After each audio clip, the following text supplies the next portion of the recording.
Goedemorgen, bonjour. Ik zou een kleine test willen doen, gewoon democratisch. Qui voudrait que je présente en français?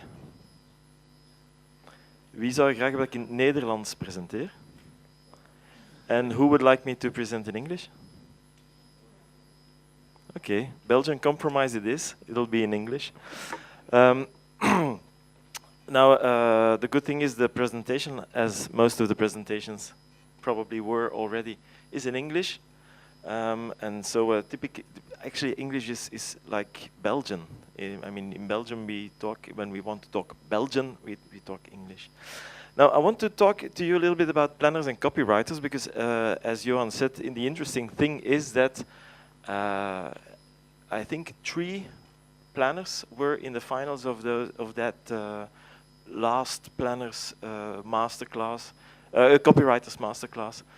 Tom Himpe, who is a famous planner in the UK now, myself, and also I think Vincent Dalouin of Mortier Brigade also took part in that competition, if I'm not mistaken. But there is, of course, a very close and good correlation between copywriters and planners. And actually, what we now today call planners, a lot of the big heroes in advertising are what we would call them strategists today, but they were copywriters at the time. I'm thinking in Belgium alone, Guillaume actually is a strategist.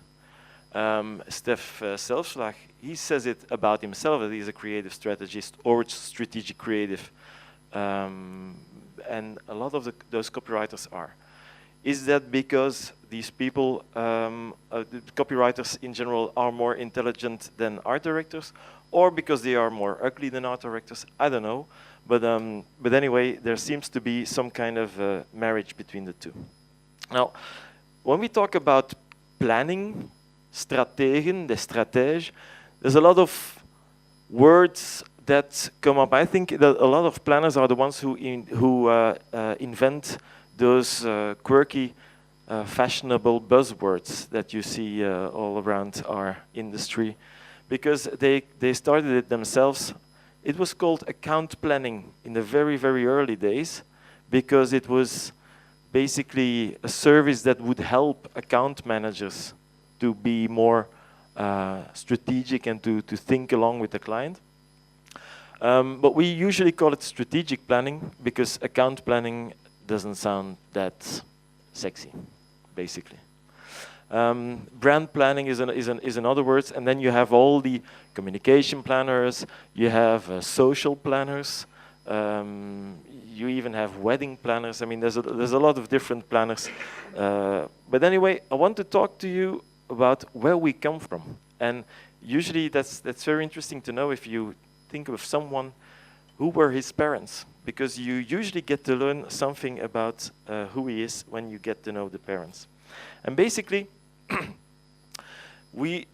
planners were born out of the love between an account guy and a copywriter at JWT.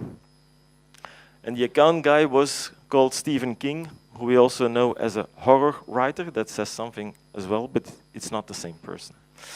And they together composed the first planning department that looks a little bit like what we have today, with the big difference that the focus was really on research and facts and methodologies, etc.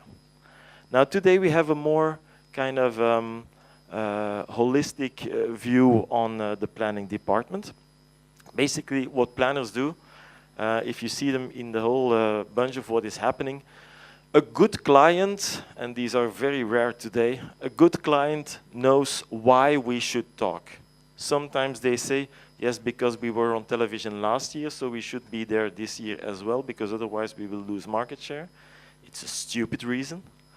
But basically, we should also get them to express why they really want to communicate something. And then planners define what we should say of that product, of that brand. Creatives say how to say it. Accounts make sure that the things will be said on time, rightly, and within the budget.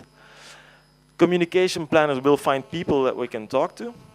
and who will want to listen. And then social media and social media planners or creatives will try to let the people talk about what we just told them. Now, the role of a planner in a creative process is basically making information useful. There is a lot, and this is a very important thing, and this is something I just discovered, this expression, and it dates from 1968. That's the year, the Summer of Love, and that's the year that strategic planning was conceived, by the way. But that was the real use of having a planner, making information useful. And that is very important, because there's a lot of information out there. As Peter told you, you should read the news, you should get in touch with art, etc., etc. And then there's all the stuff that comes from a client, that comes from colleagues, etc. And you need to find a simple ID with as few words as possible, because that's what they told you last week. And you need to have like 3 to 5 words to express an immense bunch of information. We need to do that because I like to compare creatives with kids. Not because they're acting childish, that can happen, but that can happen to anyone. But because, I mean, the most creative creature on earth is a child. Because it does things with things that it doesn't know and it tries to find out.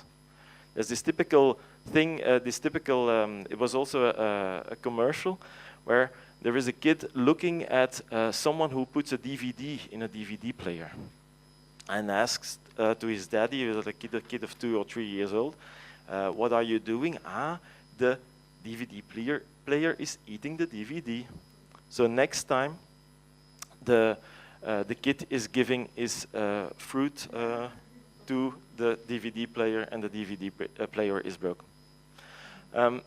That is typical a thing that creatives should preserve. They should stay naive. They should want to try things out. A creative that says, no, that has already been done 1,000 times. I mean, I get tired of this. I mean, you need to get this energy as if it were the first time you were discovering something. I have another example, and that one is real because I lived it myself. We were working for Senseo. And at Senseo, they had a new machine with a built-in milk reservoir, because then you could make, automatically, you could make lattes and cappuccinos. And so you had 2 reservoirs, one for the water and one for the milk. And we had tested it for 2 weeks when we were making the brief with the account people, with the planners. We were testing the machine, and it was pretty good. Now, the client had told us, please be very, very careful with the machine because it's still a prototype and we still need it. There's only 5 made of them. So then we handed it over to the creatives. We gave the brief and we said, here's the reservoir for the milk and here's the reservoir for the water. And that is how it makes this gorgeous cappuccino. Now, what's the first thing that the creative would think? And what would happen if we put the milk in the water reservoir? Well, the answer is easy. The machine is broken. And that is something you cannot and never be angry with, because that is what creatives should do. They should stay naive. If you have a kid that is drawing something, and this is grandma. Why is grandma in the sky? Because she is flying. Now, grandma is 100 kilos heavy. No, she can fly. And that's what we should preserve. And that's why planners are there. We should filter the crappy information, and we should only get the useful information that triggers the inspiration, that triggers the mind of creative people. So, we leave out the sharp edges, of course. And that means making information useful for creatives. Like, hey, I feel inspired. Oh, I hadn't thought of it like that before. Consumers, of course, we need to get the information that really triggers the attention of the consumers in the long run. Like, hey, I feel better with this product now. And then, of course, useful for clients who will see the money and say, okay, I can be rich with this campaign. And also, this information can come from a lot of places. It can come from research. But when it comes from research, I would say, focus not on the rule, but focus on the exception. I see a lot of research, and then they have pre-tested things, and they said 86% of people think it is working very well or quite well. I mean, what can you do with that kind of information? You can say, okay, well, let's go on with it, but you need to have the verbatims. I mean, sometimes it's very, very, very funny what people say. We had a lot of tests about the variety of different Senseo flavors. Now there was one stupid little thing, and there was this woman who said, well, I buy a lot of different flavors, and then I put them all in one jar, and then I mix them, and then we pick out someone. And that's the way I surprise my husband. You can imagine how dull their marriage was. But anyway, otherwise he would always take the same, and that's not fun. I mean, those things, that's something that you can do something with as a creative. So you cannot do almost, or very rarely you can do something with a graph. So we try to get that out and to get the inspiration part of research. Also, own impression. That is a very hard one, because I tend to think with my belly, as we say in Flemish, which is good because I have more belly than most of my colleagues. But I trust gut feel a lot. When I started as a planner, I hadn't been a planner before. I barely even know what it was. And Guillaume said to me, you know what? You may be a planner now, but the best ideas come from the guts of a copywriter. Okay. So ik stond direct op mijn plaats. But it is true that a lot of the good creative work comes from your gut feel. And still, I feel it's right. I don't know, are there copywriters who are already active in an agency, working in an agency, or have worked in an agency? You sometimes come with a first idea to a review, and you know it's right, but you also know very well that for the moment it's not really well written. I mean, you know there is something, and you still want to go on and explore it. Then do that. Even if your creative director says it sucks, go on with it. Even if at the second time he says it sucks, go on with it, because there is something about it, and if it won't be the work that will stick on the walls, at least you will learn how you can improve your own idea. That is, yeah, usually when I have to start for creative work, I try to find inside myself what I feel happy about, a happy thought. There was a beer brand that we had to talk about, and it wanted to be optimist, etc. And I said, well, a beer brand that is optimist, you link it immediately to alcohol. So if you don't say anything else than optimist, people will say if you're drunk. But so is there something else that you can link it to? And then you say, yeah, the beer is not bitter. So if I'm not bitter, then I'm probably happy, because bitter is more or less the opposite of being happy. So if the taste is not bitter, then I'm not bitter, so then I'm optimist. And that is something that somehow you feel. It doesn't come out of research, and you have to follow that route, and if you want to make it, turn it into something creative.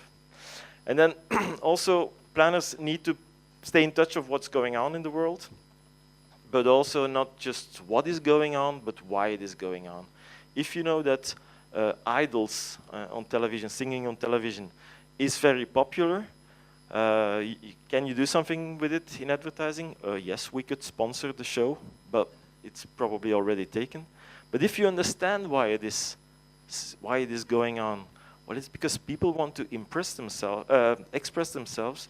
People want to show their talents. Everyone has got the feeling that there is this opportunity for doing something with your talents. That is probably something that you can use in advertising. So understanding why something very popular is going on, and then translating it back into something else. Please always be on the watch out for hypes. If all of a sudden a movie that wasn't expected becomes a hit, there must be a reason for that. People were unconsciously waiting for it. So that is something that's a nerve in society that is ticking and that you can play upon. Since I'm a planner, I like to do this kind of stuff, like making somehow a schematical presentation of what I think is the truth. And usually it doesn't ask a question because it tends to say, this is how it is. But this is a little bit how I see it. I look at the world, being a planner, the world how it is, more or less. The world is never how it is, it's always a little bit your own opinion, but anyway, the world how it is. And on the other side is the same world, but it looks a little bit more magical, a little bit more beautiful with that light. So what I should do is condense the world of information and make it very condensed and not too much blur, but a lot of inspiration. And they should then translate that into a world that can trigger the imagination of the consumers, of the audience. Make it a little bit more beautiful or triggering. And in the middle, of course, is the idea. And that's where we meet each other, sometimes in a review, sometimes around the coffee machine, because that's where a planner and a copywriter need to do more or less the same thing.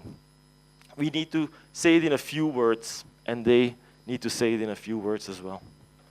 And basically, this is, on one hand, the strategic idea, on the other hand, the creative idea. Now, the strategic idea is not the strategy. Strategy can be a lot of like business kind of things. It's just a condensed form of, okay, what are we going to do? What do we need to say? And then the creative idea is, okay, and how are we going to say it? And I have a couple of examples for this.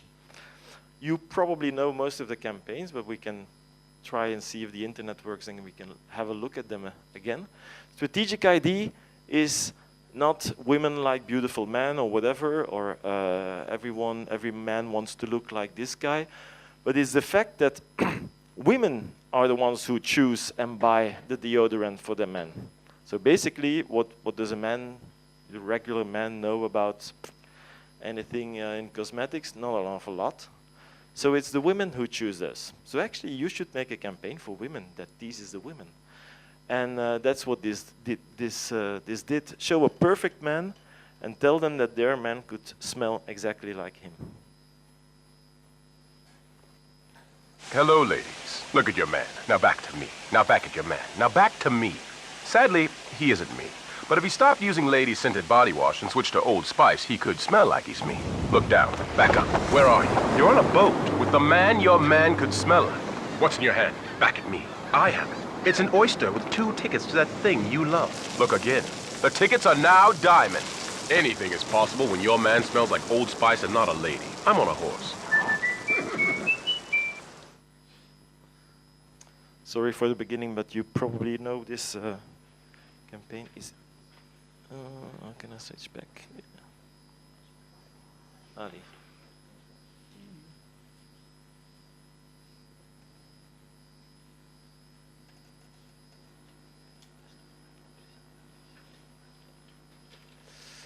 There we are.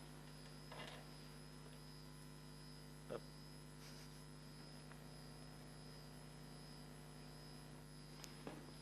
Wasn't such a good idea after all to switch to the internet. Here's another idea, and I don't have a hyperlink for this.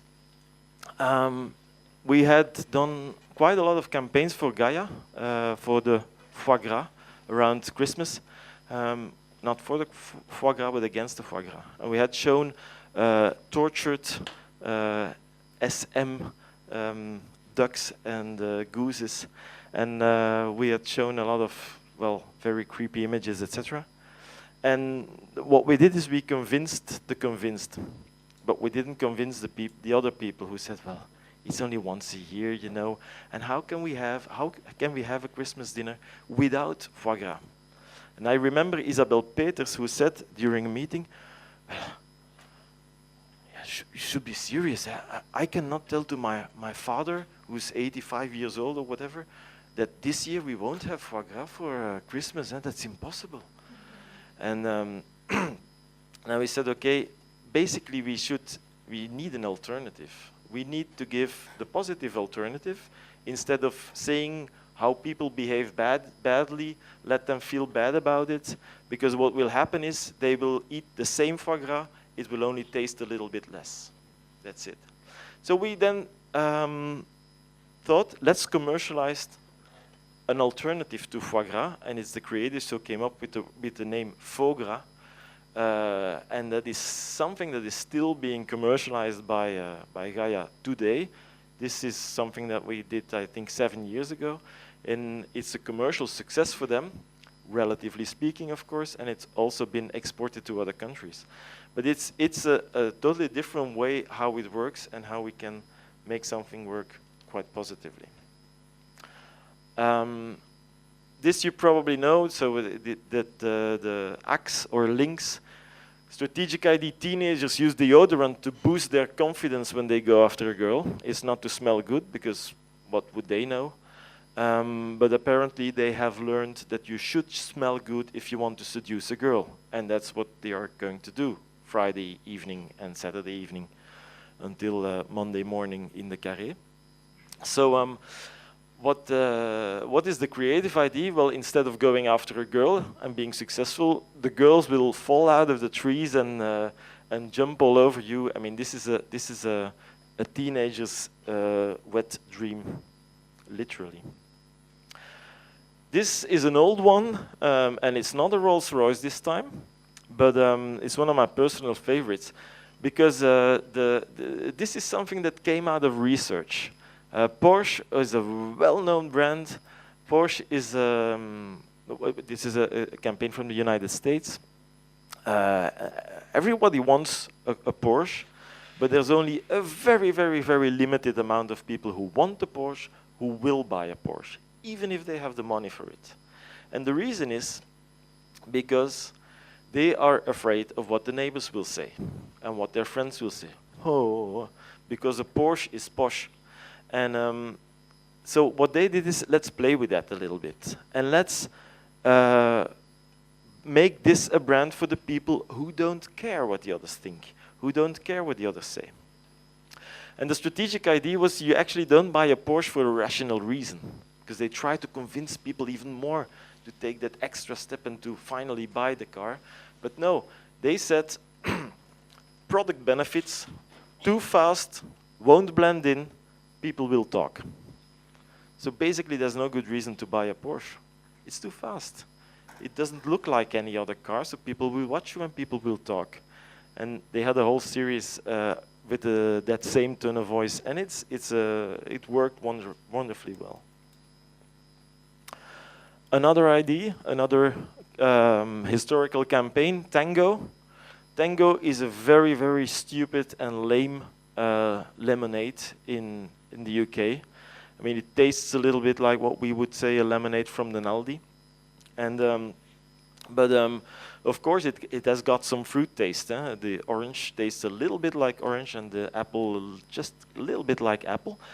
It's only very sugary, very sweet, and so it's a punch in your face almost. And that's basically what they try to say. Okay, I mean, this is not a drink for the fijnproevers. This is a drink for the guys who want to have a lot of taste, a lot of sugar, a lot of impulse. And so what they did is they had this, a whole series of campaigns where they put the juice into something, an installation that spectacularly exploded in their face. This is a waterbed that is filled with orange juice, and then there is a hedgehog, an eagle, who comes in, sticks, and the thing explodes. So there's a lot of things. The idea is fruits explode in your face, and the line is, you know when you've been tangoed. Now, some of you may want to become a planner. I'm warning you. It's maybe, I think, it's nicer to be a copywriter, but anyway. You will somehow have to work with planners. And so there is an interesting study that has been done by BBH. You probably know BBH. It's a mini network across the world. And they did research among their planners and creatives. They have a lot of planners and they have a lot of creatives, obviously. And this is what planners think of creatives.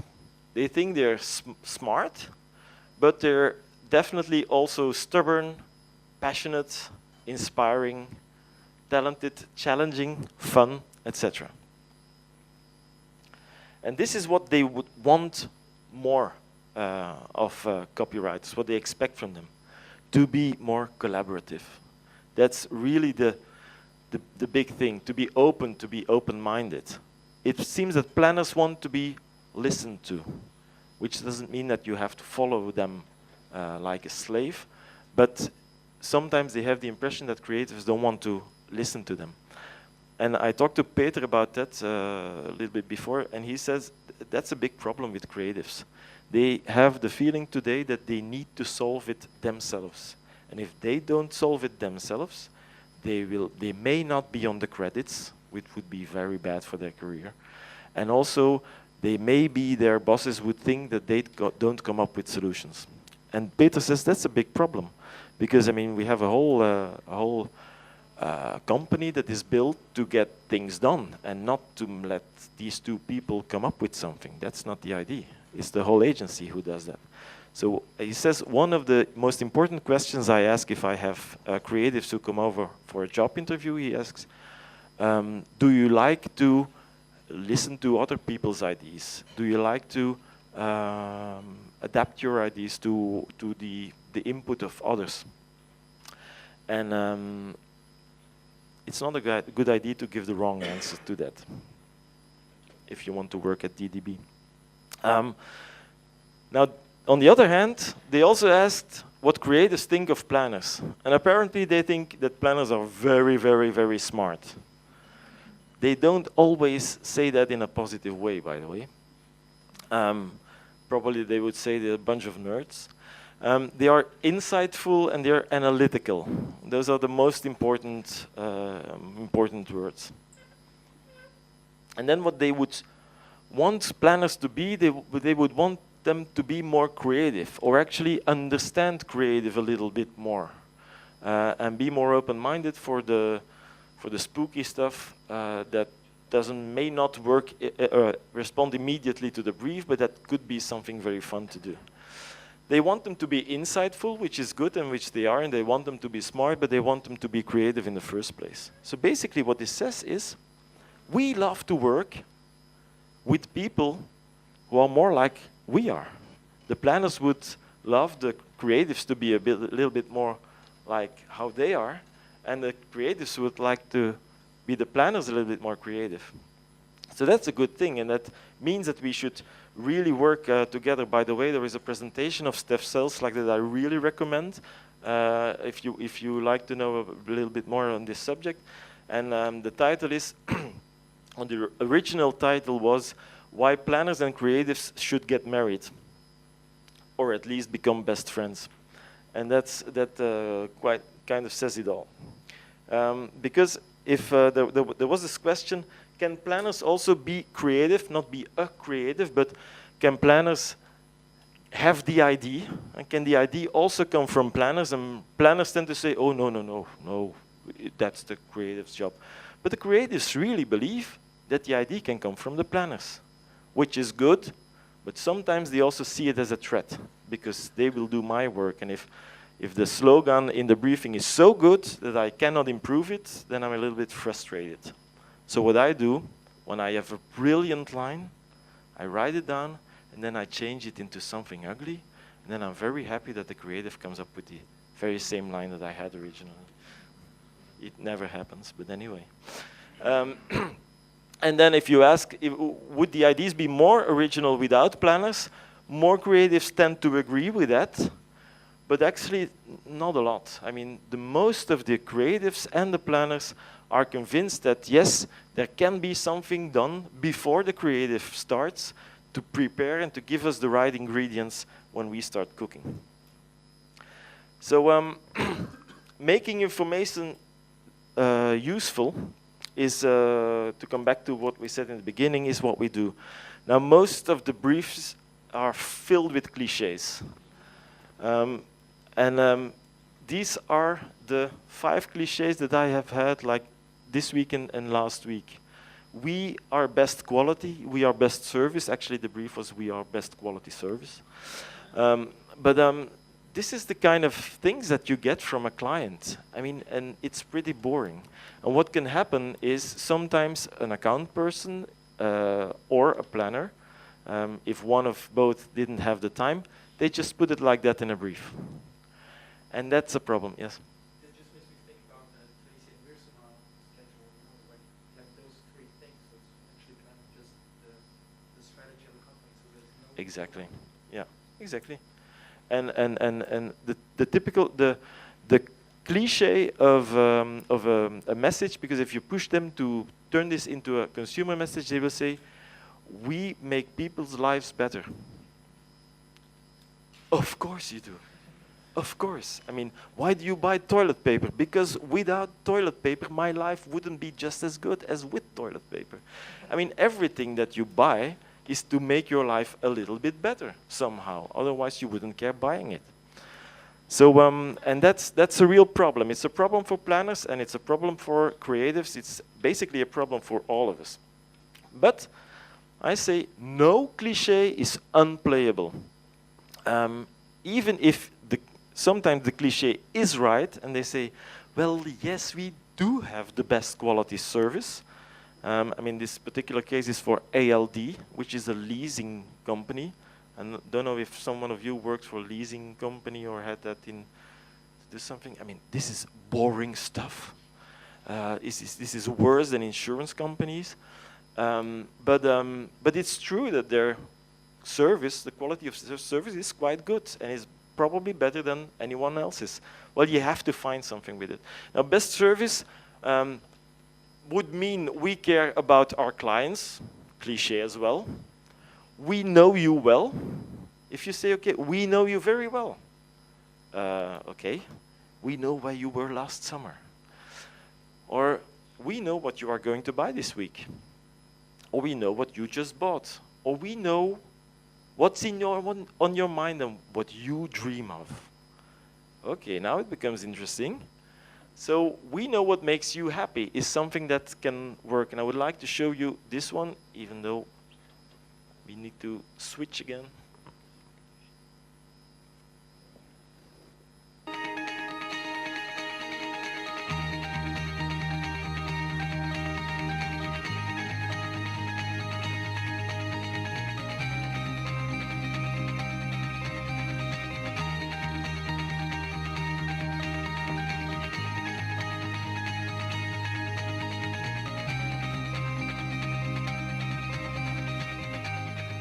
Armed with our social media toolkit, our little experiment began.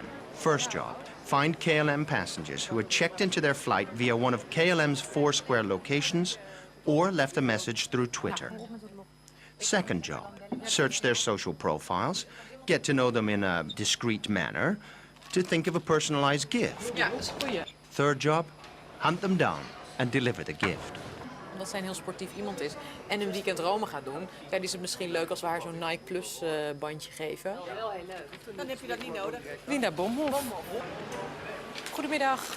En je liet ons weten via Twitter dat je met ons reist vandaag. Ja. Dus we hebben een kleinigheidje voor je gekocht. Nou, wat leuk. Om je een hele fijn weekend is het, geloof ik, hè? Maar Twitter al die goed voor is. Via Twitter heeft u een berichtje gestuurd dat u op Schiphol was en dat u met ons naar Mexico vloog. Vonden we in dat verband zo leuk dat we u een kleine verrassing willen aanbieden. Voor wat energie en wat verzorging. Een hele fijne reis. Ja, bedankt. Het is een bioscoopbon voor de social network. Dus we hebben een goedbon voor je van €15 om apps te downloaden. Niet schrikken hoor. Super, dankjewel. Ik zal daar meteen even Graag gedaan. After several weeks of handing out little gifts, it seemed that indeed an airline could use social media to both surprise and make a small difference to a passenger's day. And we're not just guessing that. We know. So this is another way of saying, like, we give you the best service, although you cannot expect an airline company to give you presents all the time. But anyway, it worked quite well for them. Another example, best quality. Now, best quality, what does that mean? It can mean a lot of things. Well, it's good. Well, it should be good for the price I pay. Well, yeah, for the price you pay, it makes it expensive. That's the downside of it. Of course, if you pay for it, like a Rolls Royce, well, if you want to pay that money for just hearing the clock tick, fine for you, but so this makes it expensive. Now, expensive can be good because sometimes expensive is the proof that it is good. If you go with your boss or on a business lunch and you see your boss wants to impress with a wine, and he will look at the wine list and he will know shit about these wines, but he will probably buy an expensive one because he knows that's a good one. And that's how the mind thinks. So expensive can be good because, I mean, if it is expensive, that must mean something. And Stella Artois has done a classical campaign. I don't know if you've seen this one in the last couple of days, but they did really fun stuff around the fact that the Stella Artois, which is just a pincher for us, but in the UK is quite expensive because it's an imported beer. So it says we do almost nothing to warrant our terrible price because they don't change anything about the beer. It's just being brewed, and that's a process that happens by itself, and still it's very expensive. Here's one, very nice wordplay, and the body copy is also quite nice to read if you have glasses. My shout, he whispered, so glasses are empty and it's his round, but of course, since it's so expensive, you don't want people to know that it's your turn. And then years later, a totally different campaign around it, very, very visual, where you ruin very expensive stuff just to open your bottle of Stella Artois. And then this one I like an awful lot. It's a coupon that charges you extra if you buy Stella Artois. It makes it a little bit more expensive, so you would feel even better about it. And if you have a very cliche briefing, please go and sit down with your planners. I mean, planners, I compared creatives to kids. Planners are like puppies. They are so happy when you stop by and you say hello to them, because they feel so intelligent but so ugly that no one listens to them, etc., etc. That's the biggest frustration of planners, that I had a brilliant idea but no one was open to listen to it. Go and see them. They will work for you like slaves. And please do that. I mean, I am sure that the ones who get the most work the closest with planners will be the ones who will become the most famous advertising persons.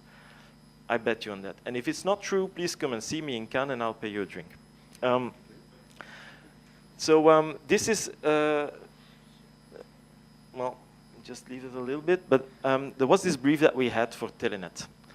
And Telenet had done different things to switch to digital television.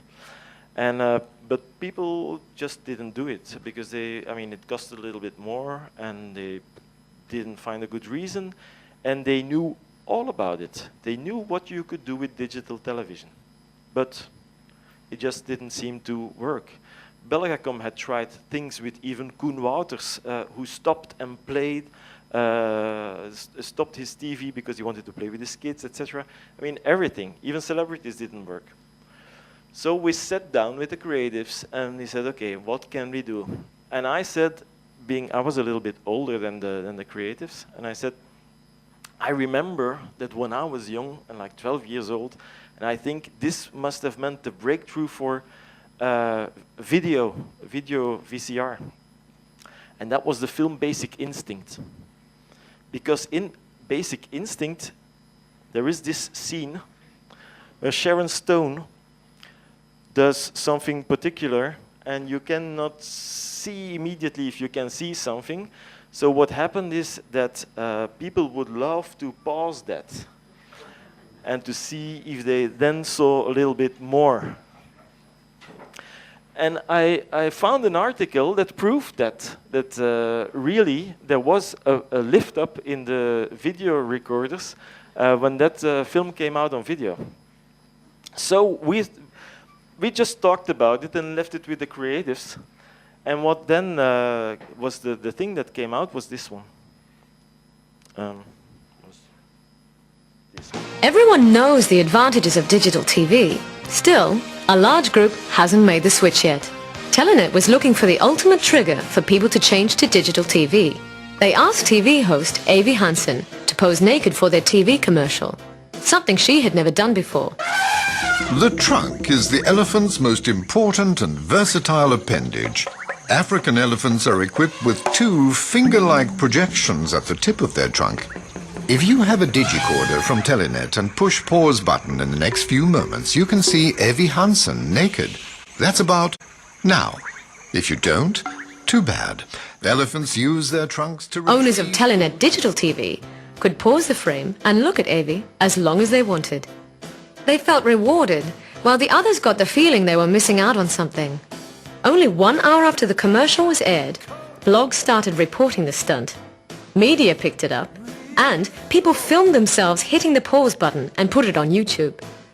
That same night, the commercial made it to the TV news. TV-presentatrice Avi Hansen gaat helemaal naakt. Niet in een bloot blad, maar op tv. By this time, the campaign had already generated 170,000 euros of free media space. Sales were going up and Avi Hansen was invited to appear on Belgium's most popular talk show, The Laatste Show. Dat is ongeveer Nu.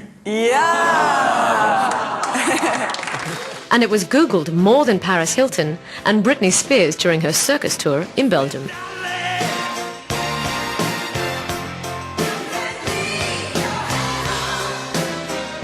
It was a very fun campaign to work on, but the team was, by the way, was a female team, two girls having that idea. So, to wrap it up, what can happen in the future? If you want to become a copywriter, then guys like this will want to become your friend.